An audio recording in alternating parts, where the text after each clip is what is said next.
Jadi terima kasih pada semua yang hadir. Bukan kecil, kita bercerita bukan sebab kecil hati ke besar hati ke. Sebab pendakwah tak pernah kecil hati.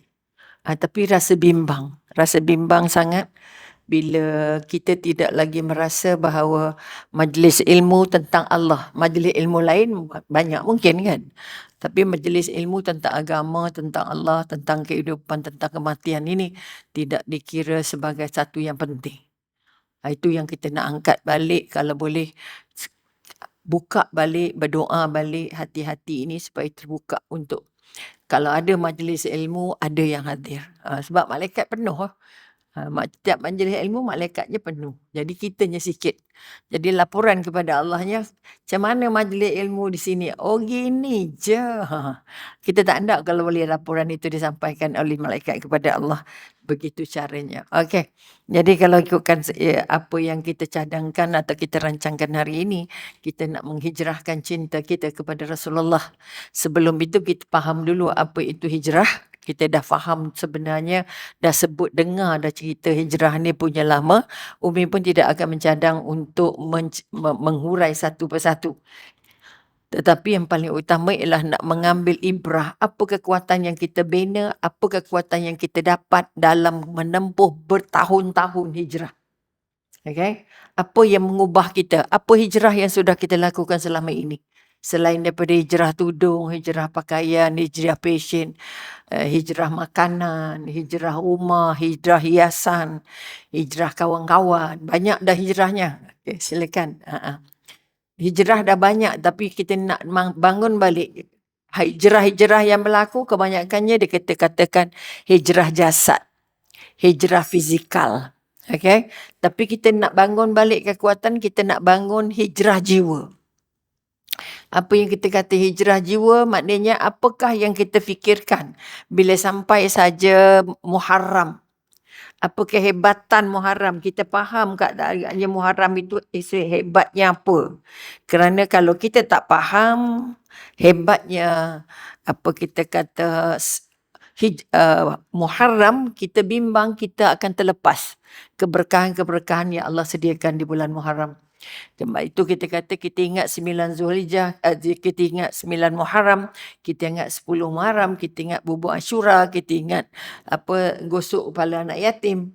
Kalau sekadar itu saja ada dalam Muharram, maknanya Muharram tidaklah begitu besar pada kepala kita. Dan akhirnya kita merasakan berada di bulan Muharram, berada di bulan tahun baru, tidak membaharui apa-apa. Jadi sebagai imbas pandang kita semak balik apa yang ada di bulan Muharram yang Allah angkat, Nabi rasa banggakan atau muliakan. Ketika pindah ke hijrah ke Madinah, dilihatnya orang Yahudi berpuasa pada 10 Muharram, maka Rasulullah kata apa sebab mereka berpuasa? Mereka merayakan hari kemenangannya Nabi Musa dengan Fir'aun. Jadi kalau itu yang mereka sambut, maka yang layak lagi berpuasa ialah kita. Sebab Nabi kata, Nabi Musa itu nabinya kita. Nabi 25 Nabi yang wajib kita tahu. Makanya kita lebih dekat hubungannya dengan Nabi Musa, maka Nabi perintahkan kita berpuasa 9 Muharram dan 10 kita panggil hari Asyura. Dan ataupun kalau kita tak dapat 9-10, kita buatlah 10-11. Okay? Supaya dia berbeza dengan puasanya orang Yahudi. Itu kekuatan Muharram. Selain daripada itu, kita katakan Muharram juga merupakan hari di mana Nabi Adam diterima taubatnya oleh Allah. Diterima taubatnya oleh Allah dan juga dimasukkan ke syurga. Kemudian kita katakan hari 10 Muharram juga terciptanya Arash, kerusi Allah, langit, bumi, matahari, bulan dan binatang. Dia juga dicipta pada 10 Muharram. Kita angkat ini supaya kita esok lain kali jumpa Muharram, kita rasa, ui mahalnya Muharram ni. Sangatlah besarnya Muharram ini. Ini kekuatan yang kita nak bina supaya setiap kali datang Muharram kita merasa, aku mesti buat sesuatu. Aku mesti berniat sesuatu, aku mesti buat sesuatu. Ini kekuatan. Kemudian kita katakan pada 10 Muharram juga Nabi Ibrahim dilahirkan. Jadi kita nak tahu kenapa yang 10 Muharram tu sangat mahal, kerana hari itu hari Nabi Ibrahim dilahirkan, dan juga hari Nabi Ibrahim diselamatkan daripada apinya Raja Namrud. Kemudian kita katakan secara imbas pandang, kita kata pada 10 Muharram juga Nabi Isa dilahirkan. Nabi Isa dilahirkan, dan pada 10 Muharram juga Nabi Isa diangkat naik ke langit setelah peristiwa dia dikejar dan nak dibunuh oleh pengikut-pengikutnya. Kemudian seterusnya kita kata 10 Muharram juga Nabi Idris diangkat ke satu tempat yang paling tinggi. Mi suka mengulang, Nabi Idris merupakan satu-satunya Nabi yang dapat merasakan sakratul maut. Yang ke-9 kita kata 10 Muharram juga penting kerana pada 10 Muharram perahunya atau kapalnya Nabi Nuh mendarat di Bukit Judi. Maknanya kita tahu kisah Nabi Nuh ditenggelamkan, banjir dan sebagainya, umat-umatnya, dan akhirnya Nabi Nuh selamat dengan adanya kapal. 10 Muharram juga Nabi Sulaiman dilantik menjadi raja. Nabi Sulaiman satu-satunya utusan Allah yang dapat jadi pemerintah dan dapat jadi Nabi. 2 jawatan terbesar tercantum pada Nabi Sulaiman yang akhirnya tidak ada pada nabi-nabi yang sebelum dan selepasnya. Ini kehebatan, kekayaan dan segala keistimewaan yang ada pada Nabi Sulaiman tidak dibekalkan lagi kepada orang-orang selepasnya. Kemudian 10 Muharram juga Nabi Yunus dikeluarkan. Kita ingat tahu kisah Nabi Yunus ditelan oleh ikan nun, dan pada 10 Muharram ikan nun memuntahkan balik Nabi Yunus ke darat, ke tepi pantai untuk hidup semula. Kalau kita masuk dalam perut dah mati dah semua. Tapi nak bagi tahu Maha Agung Allah, Maha Berkuasa Allah, nak menguji utusan-utusannya. Sabar ke tak sabar. Jadi Nabi Yunus merupakan satu contoh tak sabarlah. Satu contoh yang kita kata contoh merajuk dari pengikut-pengikut yang tidak mau menerima. Okay, Nabi Nuh walaupun seorang 9 tahun tapi tak merajuk. Tapi Nabi Yunus merajuk. Akhirnya menumpang kapal dagang, akhirnya dicampakkan ke laut. Sebab itu kita kata Nabi Yunus tetap berzikir. Okay, tetap berdoa, tetap menyebut nama Allah. Ini yang doa yang paling utama kita kata. Apa doanya? La ilaha illallah. Maknanya dia berzikir sampai malaikat kata kami dengar Nabi Yunus berzikir. Tapi kami tak tahu dia berada di mana, kata malaikat. Itu yang dikatakan dalam Al-Quran, Nabi Yunus berada dalam 3 kegelapan. Kegelapan pertama dicampakkan ke laut di tengah malam yang gelap. Kedua dia tenggelam ke perut laut yang gelap. Dan yang ketiga dia gelap di dalam perut ikan nun. Ini yang dijadualkan oleh Allah supaya ikan nun menelannya tetapi tidak kunyah. Kalau kita tengok kan ikan paus kalau dia buka kan macam mana dia punya gigi kan. Jadi kalau ikut dah hancur dah contohnya. Tapi mahunya Allah sebab Allah berkuasa di langit dan di perut laut. Apa yang ada di perut laut tetap taat kepada Allah. 10 Muharram juga Nabi Yaakob dapat melihat semula. Ingat Nabi Yaakob nangis hilangnya Nabi Yusuf. Akhirnya dapat melihat semula dengan kiriman baju daripada Nabi Yusuf dari istana.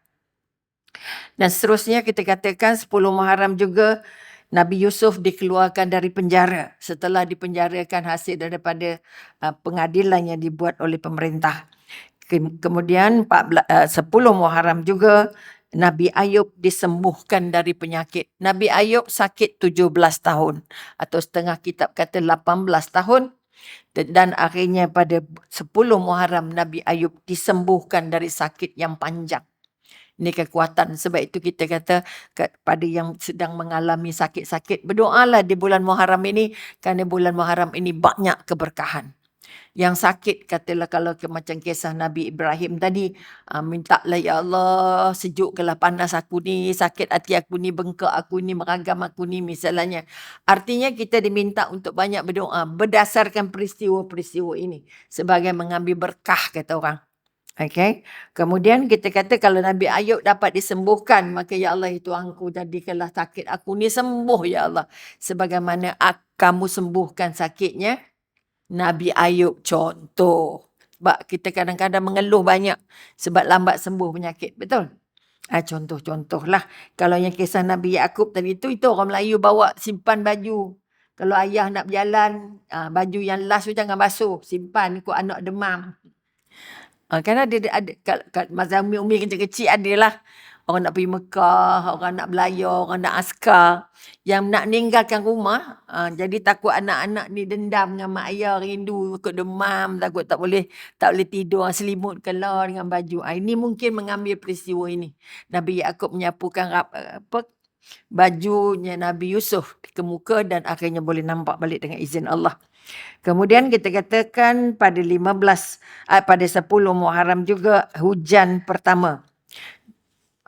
Kali pertama hujan dari langit turunnya pada 10 Muharram. Ini berdasarkan kepada catatan-catatan sejarah para ulama, dan di antara buku yang merujuk ialah buku yang ditulis oleh Imam Ghazali.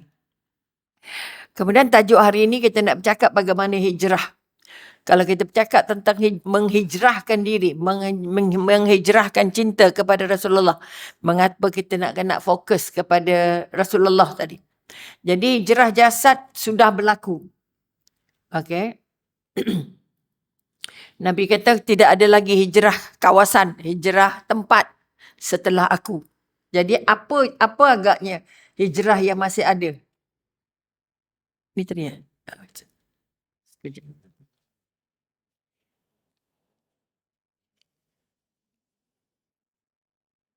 Maaf lagi. Jadi kalau kita ambil pesanan pada Rasulullah, apa hijrah yang masih ada? Sekarang kalau disebut hijrah, maknanya hijrah apa? Selain daripada hijrah fizikal diri kita, yang masih ada, Nabi kata apa? Hijrah yang selepas aku ialah hijrah meninggalkan semua dosa dan maksiat. Itu hijrah kita. Jadi untuk melakukan hijrah ini, okey, untuk melakukan hijrah meninggalkan dosa dan maksiat ini dan digantikan dengan taubat, digantikan dengan kebaikan, digantikan dengan amal-amal soleh, maka kita kaitkan balik sebab hijrah melibatkan Rasulullah.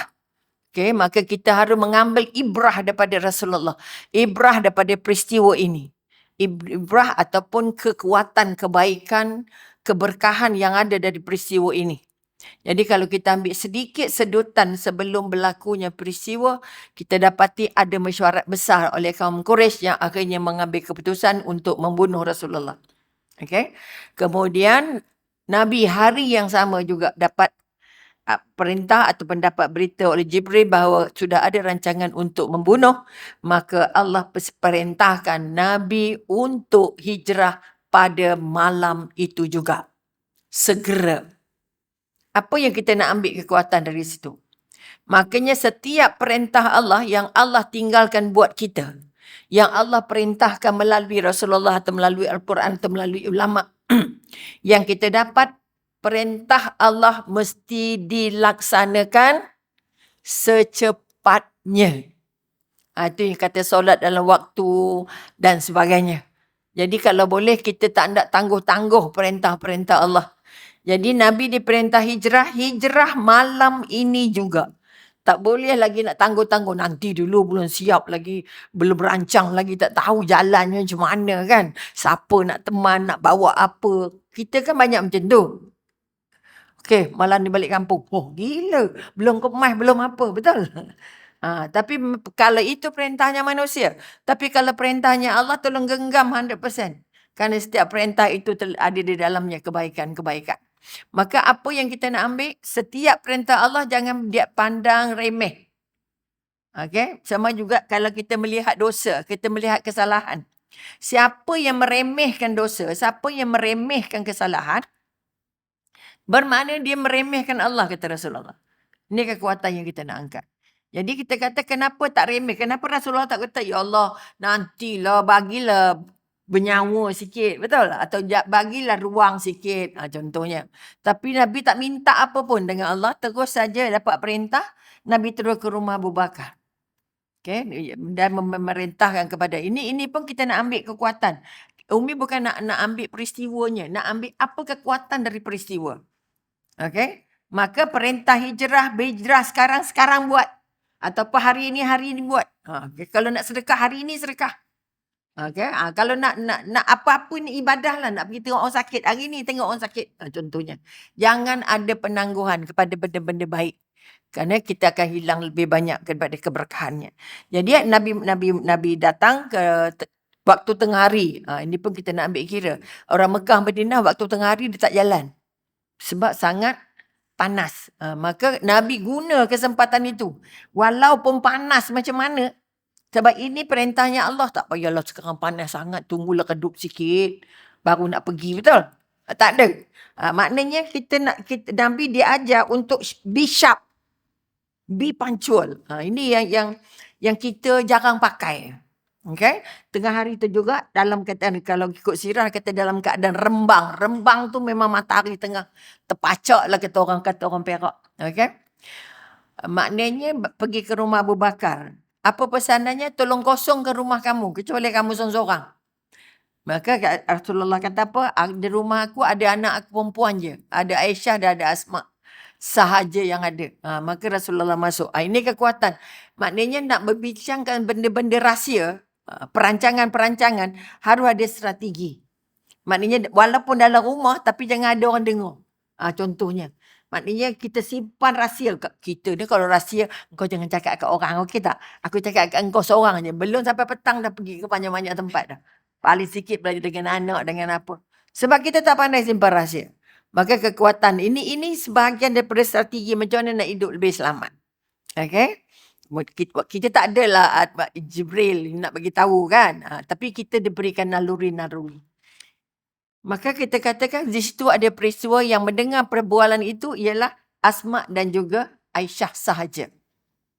Anaknya Abu Bakar. Apa yang paling utama membangun rasa cinta? Bila Rasulullah kata, Allah minta kita hijrah malam ini. Saya hijrah malam ini juga. Okay? Maka soalan pertamanya apa gak? Tanda cinta seorang kepada seseorang. Apa soalannya? Boleh ikut tak? Kalau boleh ikut maknanya apa? Dia minta. Betul tak?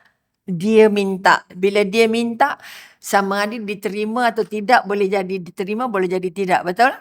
Tapi soalan, ini pun satu strategi untuk melihat keakraban seseorang.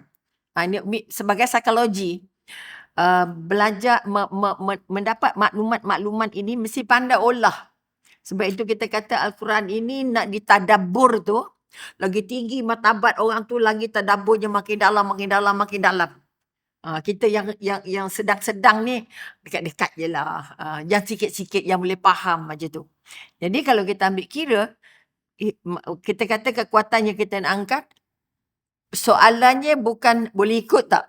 Boleh ikut tu maknanya ada pilihan. Boleh ikut, boleh tak ikut. Tapi soalan Saidina Abu Bakar untuk menunjukkan cinta. Ini sebab kita kata, Allah kata apa? Iman Saidina Abu Bakar ditimbang pada semua penghuni bumi ni. Faham tak? Semua penghuni bumi daripada Adam sampai sekarang, imannya Nabi, imannya Abu Bakar Siddiq kalah dengan semua umat ni. Punya hebat. Faham? Sebab itu soalannya tak kata boleh ikut. Sebab boleh ikut, boleh diterima, boleh ditolak. Betul? Tapi soalannya, siapa yang akan meneman? Siapa nak jadi teman? Sebab zaman itu dah ramai dah pemuda-pemuda yang boleh dibawa. Betul tak? Tapi sebagai orang yang paling cinta dengan Rasulullah, siapa agaknya yang teman? Kalau boleh, itu ujungnya baru boleh kata, kau boleh, akulah nak ikut. Akulah nak teman. Betul? Tapi soalannya, siapa yang akan teman ya Rasulullah? Jadi maknanya itu satu keedah. Kalau orang kaunseling dia ada banyak bentuk soalan lah. Kau nak nanya orang sama dia cerita dia tu betul ke salah. Ataupun ceritanya tepat ke tak tepat, ceritanya benar ke tak benar kan, dia boleh pusing-pusing. Itu kita kata counter check question.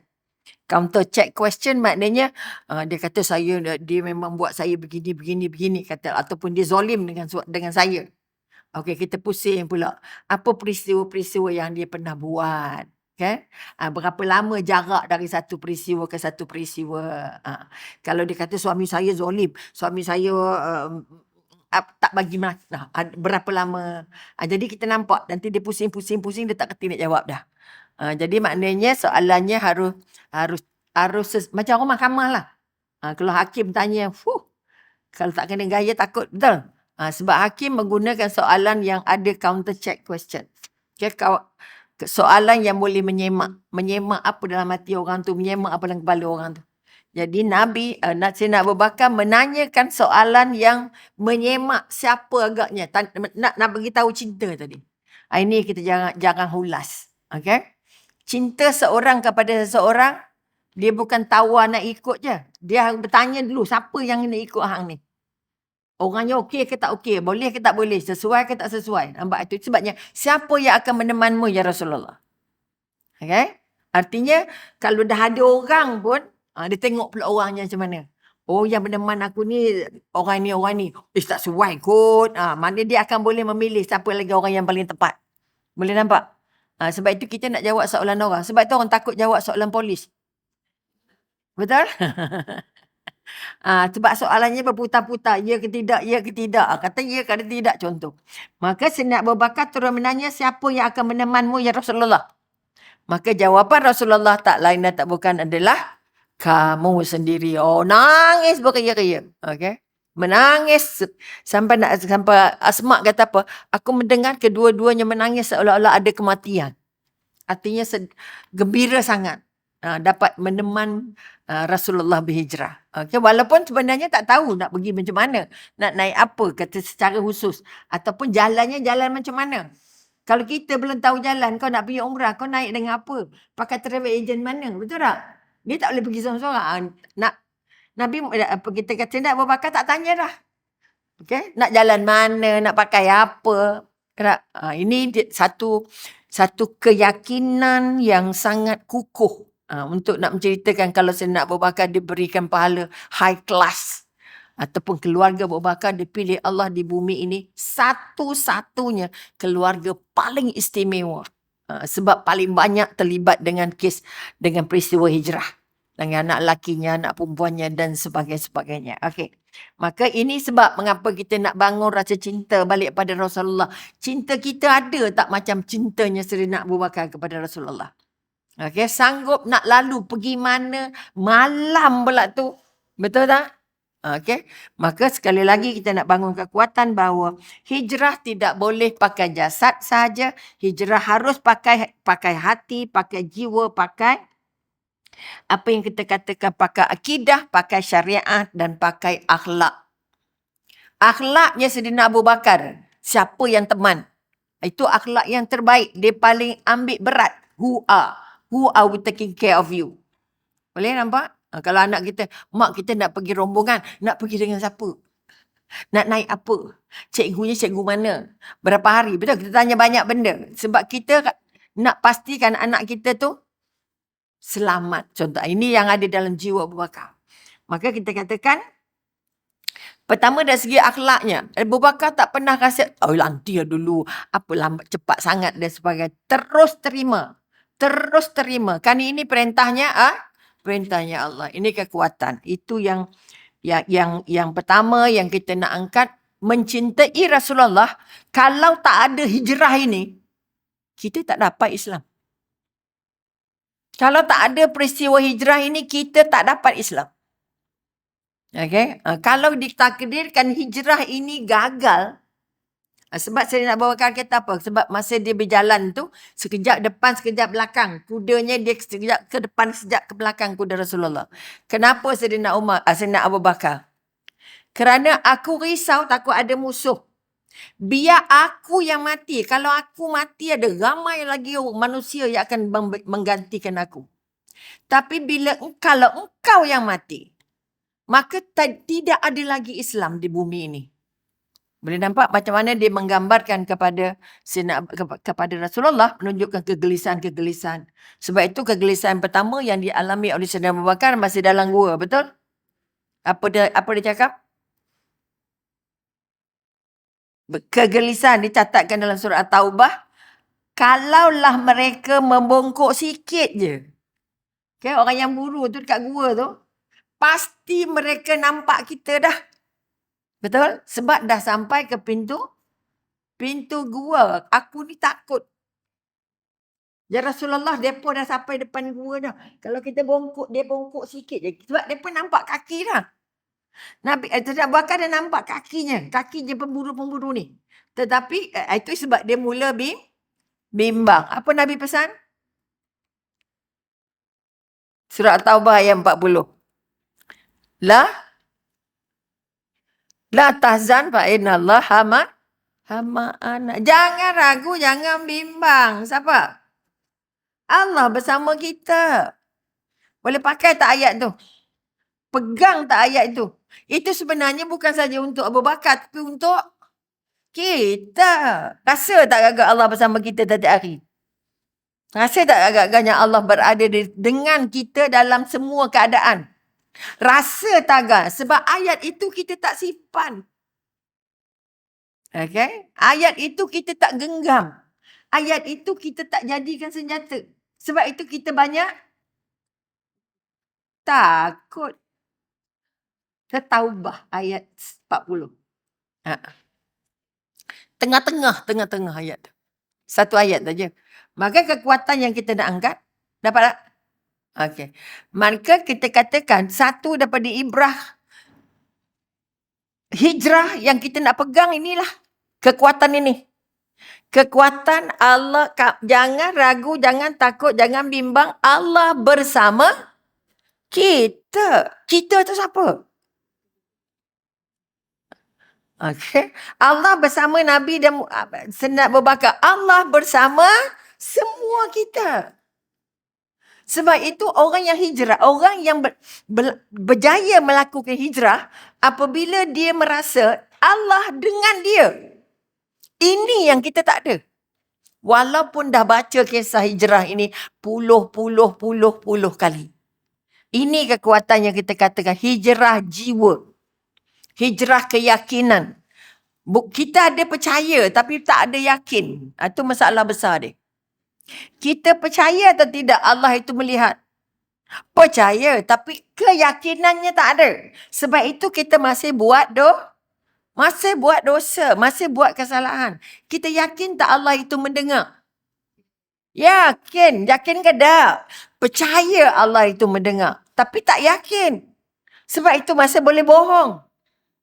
Kita masih berbohong sebab kita tak yakin. Ada kepercayaan.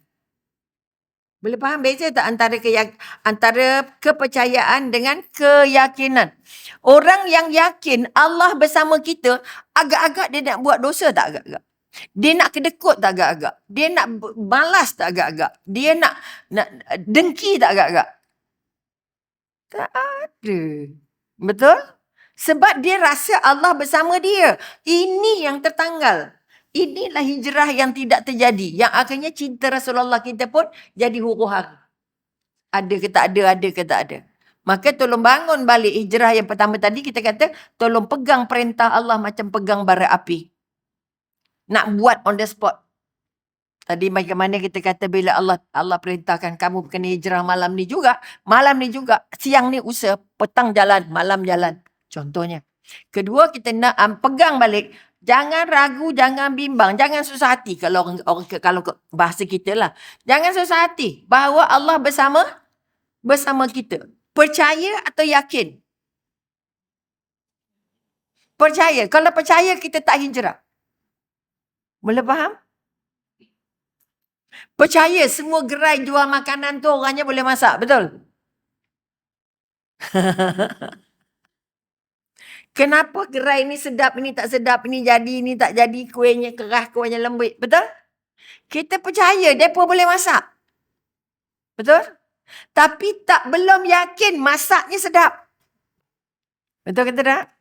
Jadi perempuan nak cari orang yang suka masak ke orang yang pandai masak? Ada orang yang pandai masak tapi tak suka masak. Ada orang yang suka masak tapi tak sedap. Oh, letih kita. Betul atau tidak? Maka sekali lagi bangun kekuatan. Kita meyakini Allah tengok, Allah bersama kita. Maka lagi nak buat dosa tak kakak? Ya Allah Tuhanku, aku nak hijrahkan diri aku ni supaya aku tidak lagi buat dosa. Orang yang ada keyakinan, dia tidak akan terlibat lagi. Kalau terlibat pun cepat-cepat. Astaghfirullahalazim. Nah, ini yang Umi nak masukkan dalam kepala pada kuliah hari ni. Tolong rasa apa kita buat, di mana kita berada, apa pun keadaan yang kita hadapi, tolong yakin. Aku tak takut, tak ragu-ragu, tak bimbang. Okay? Kerana Allah bersama aku. Boleh nampak? Yang jadi mangsa-mangsa penderaan ke, mangsa-mangsa ragut ke apa gema, semua tak berjalan dengan Allah. Kalau kita yakin Allah teman kita, Allah jaga tak? Kita nampak berani. Kita nampak yakin. Tapi yang dia nampak macam beragas. Takut. Baru nampak dah takut dah. Bermakna Allahnya belum masuk ke jiwa. Allahnya belum masuk ke hati. Allahnya masuk belum dalam fikiran. Allahnya belum jadi teman hidup. Belum meneman kita. Boleh ingat ayat ini? Okay, ayat surat Taubah ayat 40. Ada tengah-tengah sikit je ayatnya pun. Okay? Yang Nabi gunakan untuk bagi tahu dengan yang Allah bagi pada Nabi dan bagi pada Abu Bakar. Bila dapat ayat ini, baru Abu Bakar sepenuhnya confident, yakin bahawa hijrah ini dibimbing dan dibantu oleh Allah sepenuhnya. Maknanya dia pegang ayat ni genggam sekemah-kemah. Sehingga tidak ada lagi sikit pun rasa bimbang, rasa ragu dalam perjalanan hijrah. Boleh nampak? Maka sebab itu kita kata yang nak kita pegang hari ini bukan perjalanan hijrahnya semata-mata, tetapi apa yang Allah selitkan. Apa yang Allah selit dalam peristiwa itu yang kita boleh cabut pakai. Boleh nampak? Sebab itu Nabi kata hijrah yang kamu patut lakukan selepas aku ialah hijrah meninggalkan semua dosa, meninggalkan semua maksiat, tidak lagi buat apa-apa yang tak cantik. Kerana aku dah bagi ayat la tahzan fa innallaha ma'ana. Ini kekuatan. Tapi oleh kerana kita tak ambil ayat itu, kita pergi Allah. Tadi ada cerita mak hijrah. Nabi masuk gua kemudian jalan. Betul? Maka kita melihat fizikalinya ialah ada kuda, ada itu, ada ini, ada orang kejar. Betul? Kita ambil sikit lagi episod orang kejar. Setelah Sayyidina Abu Bakar penuh yakin, seyakin-yakinnya bahawa tak ada apa-apa, perjalanan ini akan dibantu Allah. Maka dia sudah melihat ada orang kejar. Kerana bila Sayyidina Abu Bakar kata apa, aku nampak ada habuk-habuk pasir ke atas. Okay? Debu-debu ke atas. Maknanya ada orang kejar ke tak ada? Ada orang kejar dan dikejar dalam bentuk yang sangat laju. Kalau kita jalan kat padang pasir, kalau laju kan, dia punya terbang-terbang tu besar. Dan ketika itu kita nampak, yang kita kata jangan ragu, jangan bimbang tadi, mereka tidak berusaha untuk sembunyi. Cari pokok ke, cari gua ke, cari apa, tak ada. Terus saja, Nabi kata kita tunggu. Kita tunggu dia sampai. Boleh nampak? Sebab tadi dah kata apa? La tahab wala tahzan. Dah yakin bahawa Allah akan bantu kita. Allah bersama kita. Bila Allah bersama kita, dia tidak akan kecewakan kita. Betul? Ini keyakinan yang tidak lekat pada kita.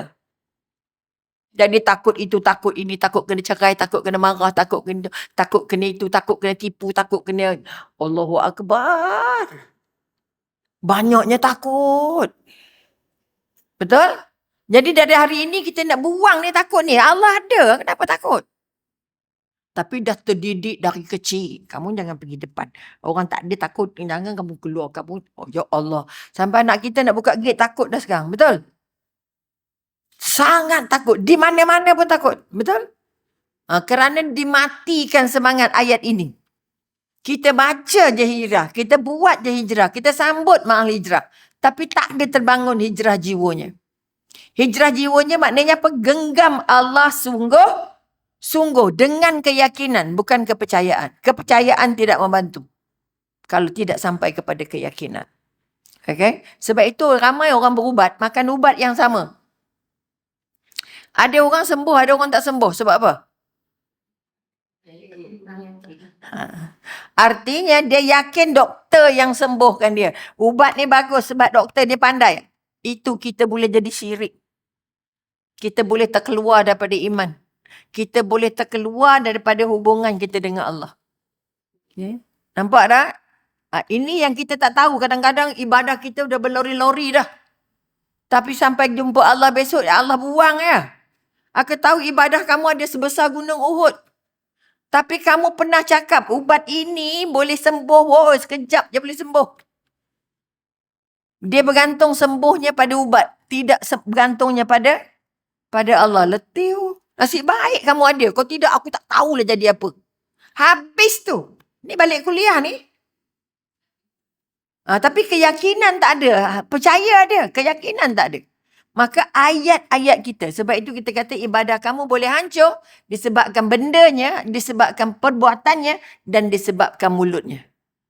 3 ni boleh ibadah. Sama lah datang kuliah hari ni. Oh, hari ni kita pergi kuliah. Noneng. Doktor tu kata gini. Kalau yang positif lah. Kalau negatif, habis. Dilute semua balik. Nampak tak? Kadang-kadang ada orang yang datang kuliah, dia nampak hairan. Ada yang bertanya tu bukan nak tahu, tapi nak menguji. Ada ke tidak? Kita boleh baca lah riak dia. Riak dia masa bertanya tu kita tahu. Ini riak. Bukan nanya nak tahu, tapi nanya nak menguji orang. Ya ke tidak? Boleh nampak? Itu pun masalah. Macam ni? Yakin dengan percaya itu selalu jadi masalah. Jadi minum ubat, apa keyakinannya? Apa doanya? Takut kita jarang berdoa. Di hospital lagi jarang berdoa. Nurse lagi jarang. Okey puan, mari makan ubat ni ha. Punya banyak doa syifa yang Allah bagi. Yang Nabi tinggal tapi tak pakai. Boleh nampak? Dan kita akhirnya memindahkan keyakinan kita kepada doktor. Memindahkan keyakinan kita kepada ubat. Bukan keyakinan kita kepada Allah. Jangan main-main. Sebab itu ramai orang berubat tapi dia tak nampak Allah masa berubat. Okay. Sebab itu makan ubat ini boleh sembuh. Oh ya Allah, takutnya kita. Okay. Maka hari ini kita nak membangun balik keyakinan. Kalau kita dah yakin bahawa Allah bersama kita, maka ada lagi bohong tak? Ada lagi tipu tak? Ada lagi bengkak benjol tak? Ada lagi sakit hati tak? Ada lagi nak menuduh orang tu nampak dia tu macam. Ada tak nak buruk sangka tak? Ini pembersihan waktu hijrah yang kita nak. Tak ada buruk sangka dah. Okay, nampak dia tu memang masam sikit buat macam mana. Memang keturunannya gitu. Memang sombong. Oh, letih. Jangan. Tak baik gitu. Betul? Maknanya kita nak jadi, pertama baik wajahnya, baik perkataannya, baik hatinya, baik amalnya. Baru hijrah kita dimaksudkan hijrah. Kalau dengar ceramah hijrah, ma'al hijrah bertahun-tahun, tapi tak ada apa-apa yang dihijrahkan. Dalam perbuatannya, dalam perangainya, dalam adabnya, dalam hubungannya, dan dalam ibadahnya, kosong. Okay? Ingat pegang balik. Allah bersama aku. Ini kekuatan. Jadi kita ambil kira, itu yang kedua. Yang ketiga kita katakan, kita nak jumpa dengan Rasulullah ni. Bagaimana kita kata, kalaulah kita rasa hari peristiwa nak keluar dari rumah Nabi tu. Okay? Pembunuh-pembunuh yang sudah disepakati untuk membunuh Rasulullah, nak bunuh Nabi waktu bila? Ada tak yang tahu? Bukan tengah malam. Ramai kita malam. Kita, sebab Nabi keluarnya malam. Tengah malam. Mereka menunggu Nabi keluar solat subuh. Sebab itu mereka mengawasi rumah Rasulullah dan memastikan ada orang yang tidur di katil Rasulullah. Okay? di tempat tidur Rasulullah. Maka mereka meyakini Nabi masih ada dalam rumah. Masih ada dalam rumah. Sampailah ke waktu subuh. Okey, ini kekuatan. Ini di antara bagaimana kita nak membangun keyakinan mahunya Allah. Walaupun tempohnya dalam satu malam, tapi Allah boleh buat jarak tu jadi jauh. Okey. Sebab itu keyakinan bahawa kita katakan bila itu perintahnya Allah, everything will be fine. Tapi kita jangan kadang-kadang ragu-ragu. Betul? Okey. Jadi kalau boleh kita nak hijrahkan diri kita, tak ada ragu-ragu lagi. Maka kekuatan pertama yang kita nak angkat, kita nak bangun balik. Aku mencintai Rasulullah kerana Rasulullah sudah berjuang jiwa raga untuk membolehkan kita dapat akidah. Untuk membolehkan kita dapat Islam. Untuk membolehkan kita merasa aku diterima sebagai hamba Allah. Ini kekuatan pertama daripada titik peristiwa hijrah. Bayangkan kita kata ugut nak bunuh, kau nak masuk gua, berjalan pula tengah malam, betul? Siapa nak tengok gua tu macam mana? Naik kereta api ke? Tak ada. Kalau zaman dulu lagi susah jalannya. Hutan. Okay, hutan ataupun tak ada track. Tapi sekarang dah adalah track cantik je. Macam Gua Hira jugalah. Kalau tangganya dah selebar, panjang tangga tu dah sepanjang meja ni. Okay, untuk naik Gua Hira. Maknanya boleh selisih. Orang turun boleh naik, orang naik boleh naik. Contohnya. Lebar tangganya dah separuh meja ni kot. Ni separuh meja ni. Ni lebar tangganya. Artinya orang yang kecil ke, orang besar ke, orang tua ke, orang muda ke, boleh pijak dengan baik. Sebab itu orang-orang Turki yang besar-besar tu sanggup naik. Okay? Kerana jalannya dah cantik. Dan dia dipanggil Bukit Cahaya kerana malamnya cerah. Dia Umi naik lepas Isyak. Patutnya tengah malam. Tapi cahayanya macam baru nak maghrib. Baru nak maghrib maknanya nampak jalannya. Tak payah pakai torchlight. Tak payah pakai handphone, tak payah pakai apa. Terus je nampak. Itu kita panggil Bukit Cahaya tadi tu. Dan kalau kita nampak dari atas tu, kita tengok bandar Mekah tu, kita nampak cahaya. Tapi di bukit itu, kita nampak lantai kita ni. Kita nampak bumi kita ni. Ini kita kekuatan-kekuatan. Bagaimana Nabi dulu berulang-alik daripada umur 39. Naik ke Gua Hira. Okay, kalau ada kesempatan, bolehlah cuba macam mana. Okay, kekuatan pertama kita kata hijrah mesti membangun spiritual. Hijrah kita mesti meyakini bahawa Rasulullah itu sudah berkorban jiwa raga untuk kita. Jadi, kita katakan langkah pertama untuk rasa dekat dengan Rasulullah. Apa yang kita nak buat? Sebab kita dipesankan tanpa Rasulullah kita tak jumpa Allah. Betul ke tidak? Tanpa Rasulullah kita tidak akan jumpa Allah. Okay, ini kekuatan yang kita nak angkat. Sebab itu kita kata kekuatan kita nak bangun balik keyakinan bahawa kita kata kalau kita ambil sekiranya kamu menolong agama Allah, maka Allah akan menolong kamu. Ini kekuatan yang kita nak angkat. Terus surah Muhammad ayat 7. Makna janji Allah. Siapa tolong? Pertama dijanjikan siapa tolong agama Allah. Okay, tolong agama Allah bermakna dia menolong. Allah akan tolong kamu. Ataupun kita ambil daripada, apa yang kita katakan Sayyidina Abu Bakar sebagai peneman, pelindung. Okay. Maka kita kata, bila Rasulullah tanya, bila aku, ini tadi kita dah sebut, bahawa Sayyidina Abu Bakar kata, aku berjuang untuk menyelamatkan engkau, melindungi engkau, kerana kalau aku mati tak ada apa-apa, tapi kalau engkau mati hilang semua agamanya. Ini kekuatan satu daripadanya. Kemudian kita kata, kalau kita ambil firman Allah surah Al-Ahzab ayat 6. Okay. Nabi itu mestilah lebih utama bagi orang mukmin.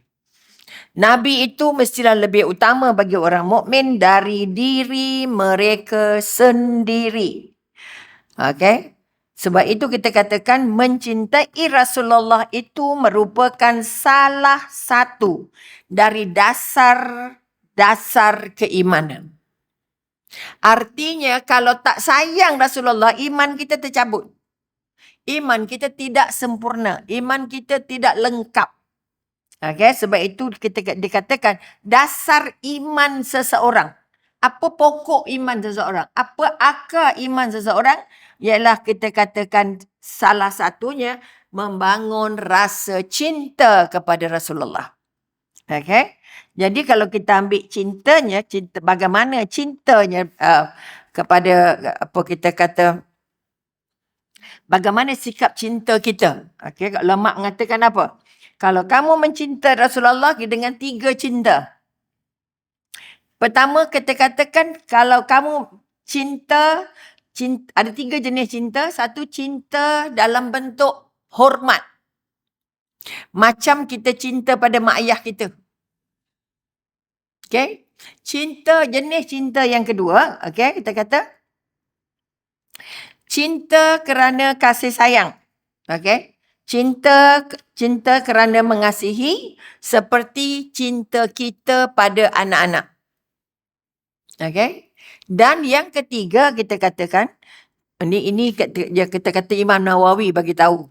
Maknanya untuk cinta Rasulullah, yang ketiga belum.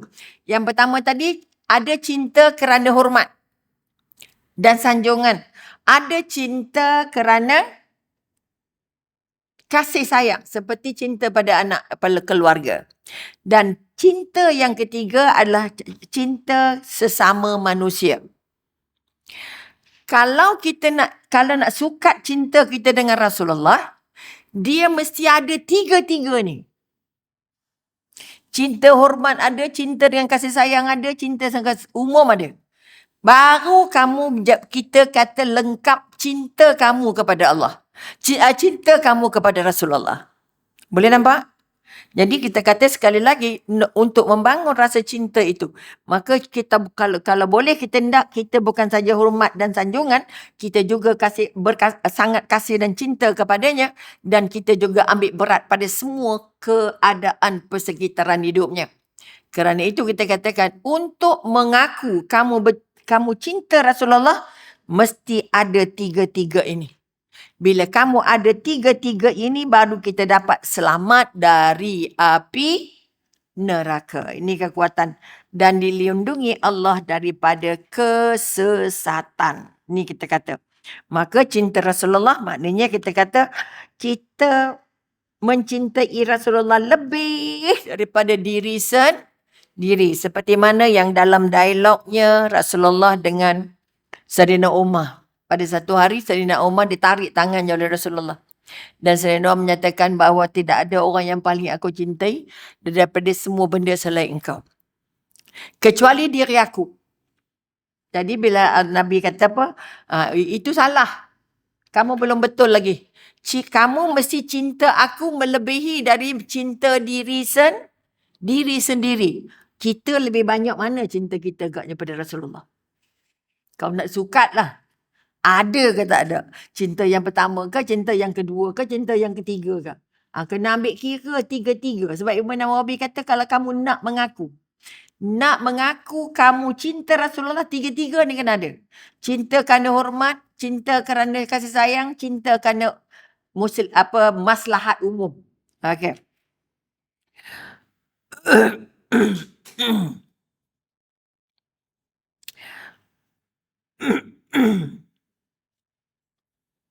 Sebab itu Nabi dan Sayyidina Umar kata, aku cinta kamu kecuali diri aku. Aku cinta kamu melebihi dari apa yang aku ada di dunia ini kecuali diri aku. Nabi kata apa? Cinta kamu salah. Itu Sayyidina Umar dah cinta 100% dah. Okay.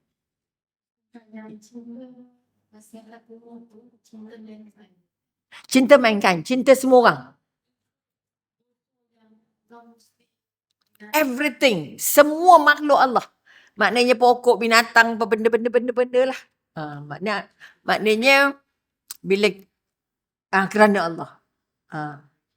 Maknanya kita kena tengok sama ada orang Muslim ke tak Muslim ke apa ke. Sayang tu kena ada. Kita katalah maknanya sayang, hormat kan. Kita kena ambil kira. Ihsan tu sangat besar. Sebab itu kita kata yang tak ada ihsan tu tercabut keyakinan. Okay? Sebab itu kita kata mesti ada 3 ni. Sebab Nabi juga duduk dengan orang bukan Islam. Nabi juga mengurus orang bukan Islam. Dia tak ada ke tepikan ke pandang serong ke apa ke, tak ada. Kita yang banyak bengak-bengak. Okey. Sebab Nabi kata orang kafir, Yahudi katalah jenazah lalu je. Okey, berdirilah kata dia. Nabi tengah bersama dengan sahabat. Kenapa berdiri ya Rasulullah? Tu jenazah lalu ni, hormat. Tapi itu jenazah orang Yahudi ya Rasulullah. Orang ke bukan? Nabi tanya kat sahabat, orang itu jenazah orang ke bukan? Orang lah, kalau orang, kalau manusia, hormatilah. Itu yang kita kata public tu, yang ataupun umum tu. Mesti ada tiga-tiga ni.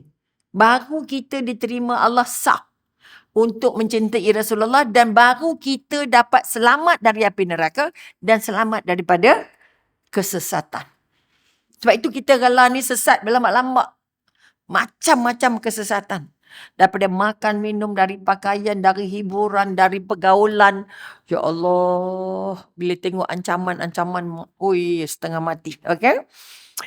Kemudian kita kata, itu kita kata Imam Nawawi huraikan nak bagi kita senang. Nak bagi kita senang faham. Macam mana nak rasa cinta dengan Rasulullah. Kerana dengan mencintai Rasulullah sahaja baru kita dapat selamat dari api neraka. Ini yang kita takut. Ada ulama lain mengatakan apa? Maknanya kita kata kalau Ibnu Katsir kata apa? Okay, Ibnu Katsir berdasarkan ayat Al-Imran 31-32. Okay. Kalau kita tengok firman Allah dulu, katakanlah jika kamu benar-benar mencintai Allah. Ini kekuatan yang Allah bagi. Okey. Maka ikutlah aku nescaya Allah mengasihi dan mengampun dosa-dosamu. Maka kita katakan kekuatan ini, Nabi kata kalau kamu betul-betul cinta Allah, kena sayang aku, kena cinta aku, kena ikut apa aku buat. Bermakna tanpa ada Rasulullah dalam hidup kita, iman kita terus hancur berkecai. Boleh faham? Sebab pintu iman tu mesti masuk melalui Rasulullah. Jadi nak bangun balik, itu sebabnya orang sistem pendidikan kita banyak hilangkan kita Rasulullah ni, kita agama ni. Supaya dia tak nak kita cinta pada Rasulullah more than. Okay, sebab orang sekarang sayang mak pun dah kurang dah. Sayang kerja lebih banyak lagi. Betul? Mak mati, mana ada kawan maknya meninggal, anaknya tak balik. Okay. Itu jenis yang dah belajar di luar negara banyak, dan juga orang yang sudah merasa bertugas, pertama bekerja di luar negara, kedua sudah banyak tinggal di asrama. Ini kesan dalaman. Tak ada kekuatan hubungan roh ni, tak ada. Hubungan jiwa ni tak ada. Orang Melayu kata apa? Tak ada sentuhan air tangan mak. Sebab itu jangan bangga-bangga anak keluar negara. Jangan bangga-bangga anak duduk asrama. Bukan tak boleh. Kalau kita jarang kerap, jarang doa, jarang jumpa, jarang pesan, jarang telefon. Sibuk macam mana mak sibuk, kamu masih sibuk macam mana.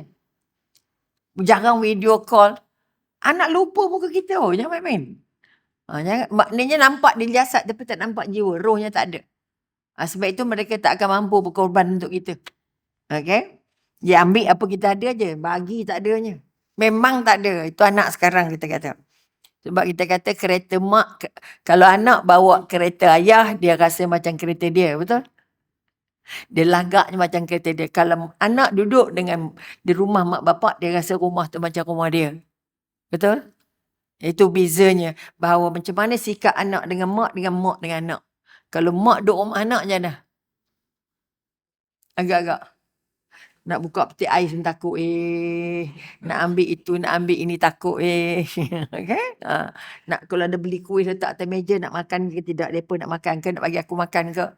Ini pengalaman-pengalaman yang mak-mak yang sudah dia hantar di rumah orang tua. Kenapa dia rasa bahagia duduk di rumah orang tua? Sebab dia rasa lega sangat. Walaupun duduk dengan anak tapi sengsara. Sampai nak buka peti ais takut. Aduh. Nak makan apa benda pun takut. Itu pun masalah besar juga. Sedangkan Nabi dah kata dah, anak kamu tu kamu punya. Maknanya semua kata anak kamu saya punya. Mak punya. Betul? Tapi kita terbalik. Anak duduk dengan mak, jadi rumah anak rumah dia. Kereta mak bapak, jadi kereta dia. Duit mak bapak, jadi duit dia. Nampak tak? Sebab kita tak suntik kekuatan-kekuatan adab tadi tu. Ini yang akhirnya mak-mak memang derita jawabnya. Okey, balik kepada Rasulullah. Kita kata, okey. Yang benda kasih kata tadi apa kita kata?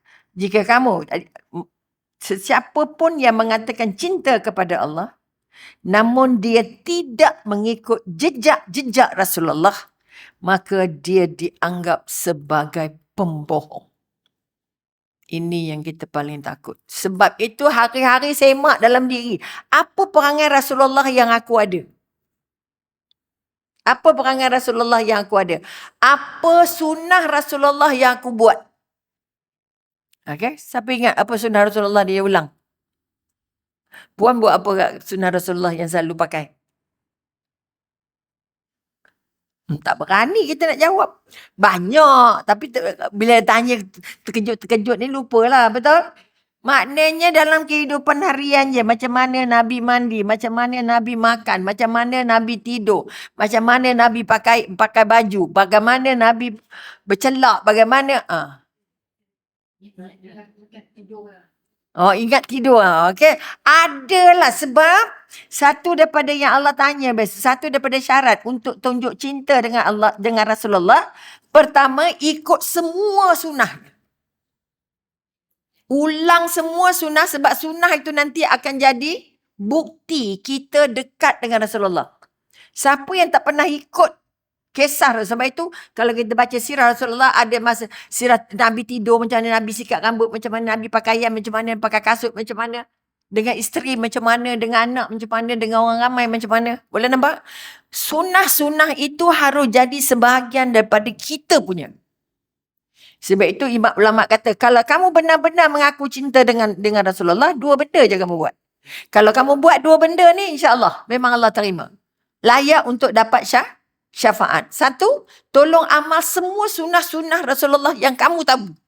Sebab itu kena belajar. Kau tak belajar tak tahu lah. Rasa masa bila? Oh, masa makan. Ambil yang dekat. Faham tak? Pakai 3 jari. Macam mana makan nasi 3 jari? Nabi pakai nan, roti. Tak sama juga. Betul? Kalau kita makan roti ada sandwich. Ada semacam-macam feeling. Betul? Tapi Nabi makan roti, rotinya kosong.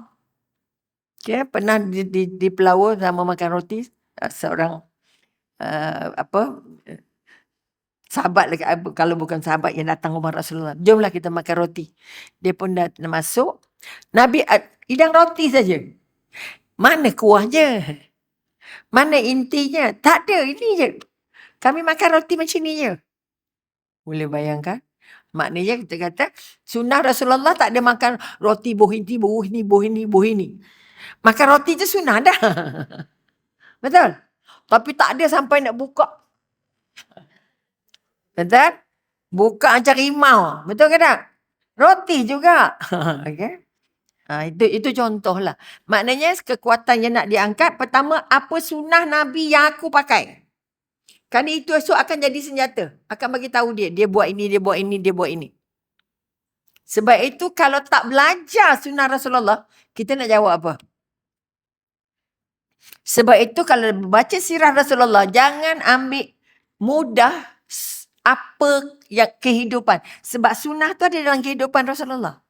Bangun tidur macam mana nak tidur, macam mana bangun tengah malam, macam mana ibadahnya, macam mana bengkak-bengkak kaki. Ya Allah, kita bengkak-bengkak mata, ngantuk. Nabi bengkak-bengkak kaki, betul tak? Allah, jadi boleh ke Nabi terima dah aku ni. Sebab nak bengkak-bengkak mulut nguap. Sebab ngantuk, betul? Kata maknanya tolong tengok apa, macam mana Nabi ibadah, macam mana Nabi berpakaian, macam mana Nabi berbual. Kalau berbual saja pun, macam mana Nabi nguap, macam mana Nabi gelak. Itu semua adalah sunnah-sunnah yang harus kita pakai. Selain daripada sunnah-sunnah dari segi akidah. Solat sunat ba'diyah, qabliyahnya, tahajudnya, duhanya, Qurannya, zikirnya. Itu semua itu yang ditinggalkan oleh Rasulullah. Itu satu syarat untuk kita layak mengatakan saya cinta Rasulullah. Tapi tak ramai yang ngaku dia cinta Rasulullah. Okay? Tak ramai. Sebab kita tak rasa di hati. Sebab itu sebut nama Rasulullah, biasa je. Betul? Tapi kalau sebut Mahazin, hai Mahazin ada kat Shah Alam, syukurlah. Allah, pengalaman dengan kedatangan Mahazin ke Subang, mana entah, one of the hotel. Ya Allah, yang bercerita macam, kita nak dapat jemputan, nak pergi, yang. Saya kata, yelah kita taklah tahu sangat penyanyi kan. You kalau tak jumpa, kalau tak ini, tak kata dengar lagunya dapat macam-macam kan. Yang datang, ya Allah, berkata macam jumpa Rasulullah. Punya rasa, tak tahu nak kata. Ya saya.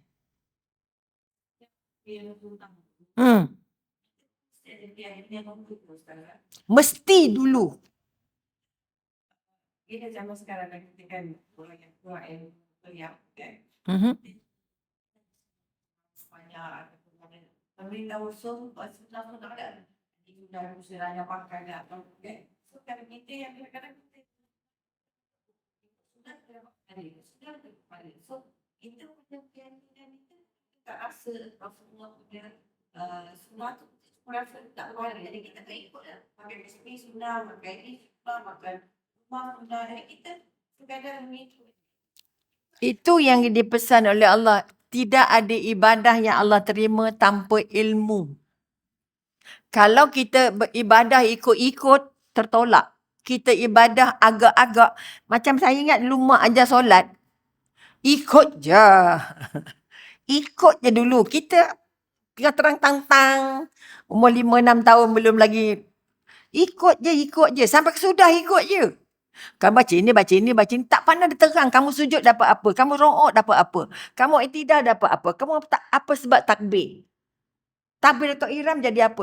Kenapa salam tu? Udah. Sunnah itu menjadi bukti besok kita dapat syafaat Rasulullah. Selamat dari api neraka. Boleh je.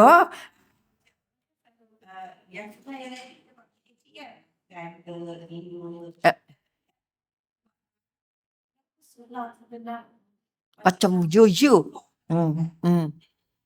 Yang perempuan ni, sikit kita terus kita dianggap. Menerima sunnah dulu. Kita kena faham yang ini. Jadi ada setengah orang jadi itu sama dia kalau dia terus dia ingin kita terus kan. Faham kenapa benda. Sebab itu kena baca mengapa Nabi berpoligami. Jadi kalau ada ilmunya, kita boleh berbahas dengan suami kita.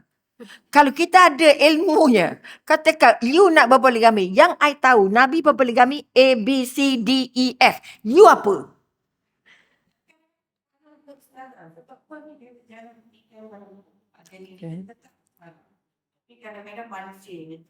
Okay.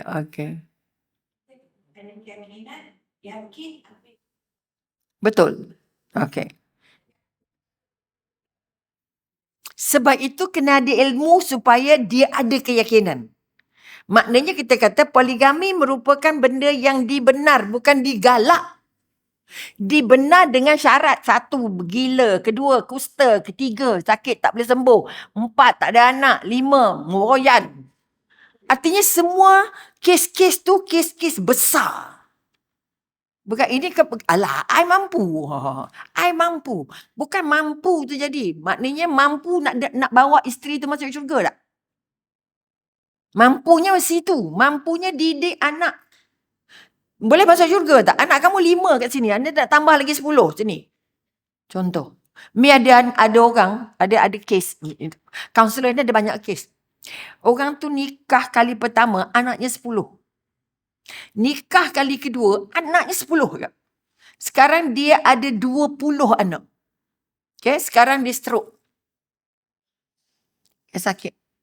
Yang sedih, tak ada cerita ngaji, tak cerita baca Quran, tak cerita nak dengar apa benda. Nak jaga bapak dia pun tak ada. 2 orang daripada 20 tu. 2 orang sahaja yang berminat nak jaga bapa dia. You bayang macam mana? Cerita solat usah ceritalah, cerita baca Quran usah ceritalah. Sebab tak diasuh. Boleh faham? Maknanya sekali lagi, kalaulah cerita poligami itu menjadi sunnah yang besar. Dengan syarat dia memenuhi semua syarat. Sebab itu kalau dia tak adil saja, esok tu sungguh dia kat sana. Tak hadir nafkahnya, tak hadir kegirannya, tak hadir nasihatnya, tak hadir ilmunya. Oh letih, jangan main-main. Kalau dia benar-benar belajar, sebab itu saya pesan pada orang yang nak berpoligami.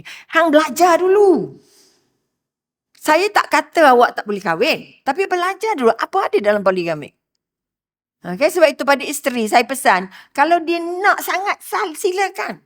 Dia menempah tiket untuk ke sana, bukan ke sini. Kamu nak jadi Firaun ke kamu nak jadi Asia? Nampak tak? Kamu nak jadi ambil Lot ke nak jadi isteri dia? Itu contohlah. Sebab itu, orang yang mengatakan sunnah kecil ke, sunnah ringan, alah sunat je kot. Dia silap dengan sunat dengan sunnah. Dalam fiqah, ada wajib, ada sunat, ada haru, ada makruh, ada haram. Okay? Ada orang mengatakan sunnah Nabi itu, apa yang Nabi buat itu sebagai sunnah dalam fiqah tu. Itu silap ya. Alah sunat je kot. Sebab kan macam dekat-dekat. Sunnah dengan sunat. Sunat tu hukum dalam fiqah. Sunnah tu apa yang Nabi buat untuk jadi contoh. Sebab itu kalau tak belajar, payah. Dia tak faham apa-apa. Sebab itu Allah kata, aku ni tak terima ibadah yang kamu buat ikut-ikut. Aku tak terima ibadah kamu yang kamu tak tahu. Sebab itu solat tu saja. Kenapa sujud? Ada apa dalam sujud? Apa ada dalam iktidal? Apa ada dalam rokok? Kita makin tak, ustaz kita tak ajar.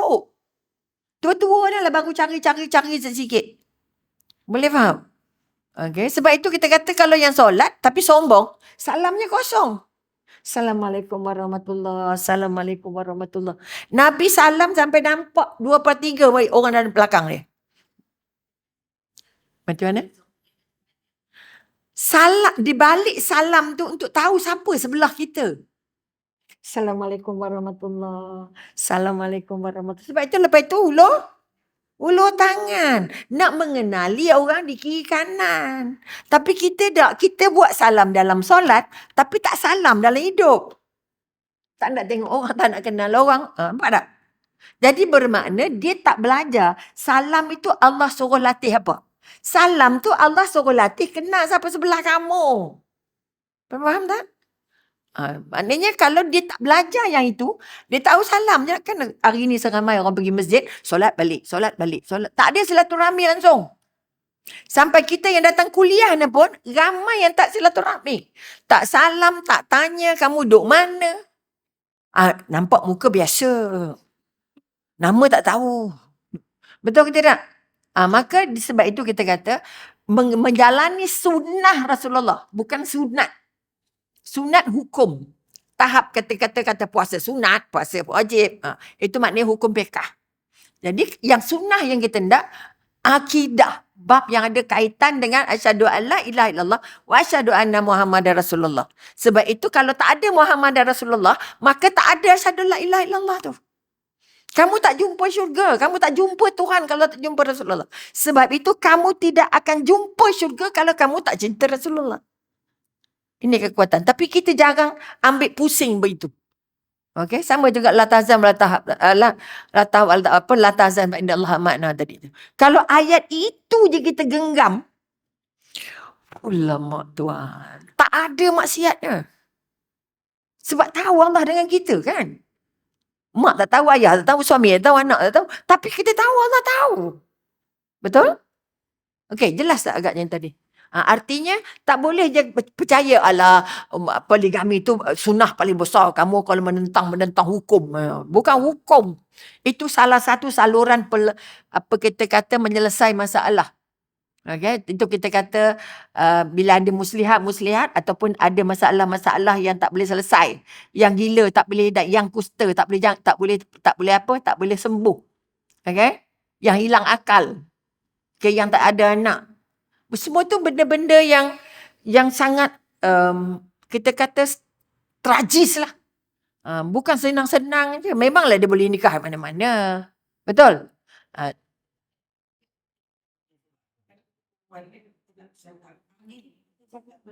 Iya, lagi dosa.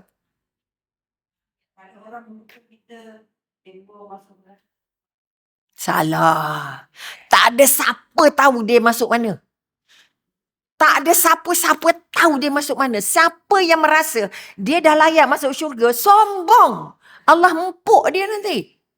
Yang ilmu banyak tu lagi sakit. Yang datang mengajar ni lagi demam. Allah terima ke tak? Orang yang diajar tu faham ke tak? Ikut ke tak? Jangan pernah merasa kita sudah layak masuk syurga. Ampun. Kosong, itu sesat yang paling sesat. Kita kata orang yang merasa dia tak ada dosa. Alah, dia kan ustaz, dia kan ustazah. Bila kamu merasa lepas daripada kamu dah rasa layak masuk syurga, kamu yang paling tak layak. Kalau orang yang sudah merasa dia tak ada dosa, dia yang paling banyak dosa. Faham tak? Sebab itu jangan ujub, jangan riak, jangan apa.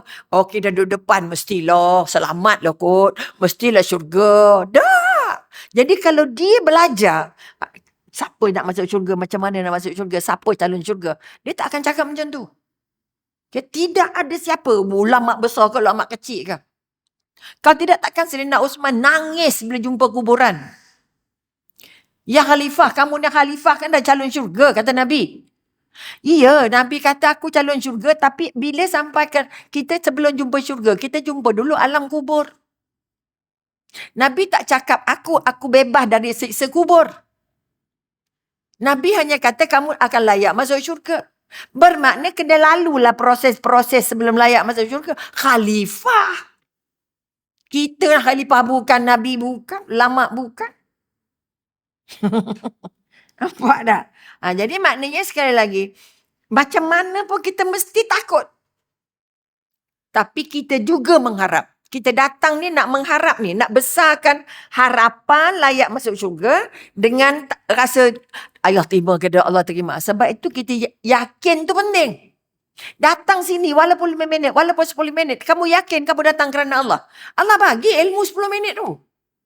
Daripada orang yang datang 1 jam tapi ngongang dalam kepala dia. Bukan tentu fahamnya. Nampak macam ngangguk-ngangguk, akhirnya tidur. Maknanya dia tak faham. Kalau dia faham apa yang kita sampaikan, dia tak akan ngantuk punya. Sebab dia kena fikir kan apa yang kita cakap. Tapi setengah, yelah lah tak cakap lah apa pun. Dia akan ngantuk, for sure punya. Sebab saya make sure lah. Kalau boleh jangan ngantuk. Kau nak ngantuk juga memang bapaknya setan lah tu. Nampak tak? Jangan pernah merasa layak masuk syurga. Jangan pernah merasa tak ada syurga. Jangan merasa dah banyak ibadah. Jangan. Sebab itu riak bakar semua ibadah. Ujub hancur semua amal. Okay? Jangan rasa kita dah pakai tudung dah golek, dah lilit puluh-puluh kali ni dah okey dah tu. Tak ada dosa dah. Jangan. Okay? Sebab itu sekali lagi, mencintai Rasulullah merupakan apa kita kata? Bila kita kata mencintai Rasulullah, maknanya kita mengambil semua yang dia bawa, meninggalkan semua yang dia larang, dan akhirnya selawat sebanyak-banyaknya. Tadi kita kata ikut sunnah Rasulullah dan selawat sebanyak-banyaknya pada dengan Rasulullah. Kalau ini dapat diangkat, insya-Allah kita minta lah dengan Allah. Maaf, terlebih pula dah. Maka sikap yang kita nakkan, kita nak pertama aku nak cinta Rasulullah sebab aku nak layak masuk syurga. Aku nak diteman, berjumpa Rasulullah. Aku ingin selalu mencintainya. Maka kita ikutlah akhlaknya, kita ikut akhlak tu, ikut sunnah dia lah. Dan tanda kita nak sebut dia banyak-banyak, selawatlah. Mudah-mudahan ini sebahagian daripada proses untuk kita merasa hijrah memberikan kita satu kekuatan, satu keyakinan untuk membangun rasa cinta kepada orang yang sudah berkorban. Berkorban nyawa tu, hukum bunuh tu. Betul? Untuk menegakkan, untuk mengangkat kekuatan dan menjadikan perintah Allah sebagai perintah yang paling ulung untuk ditaati, insya-Allah. Jadi auzubillah minasyaitonir rajim.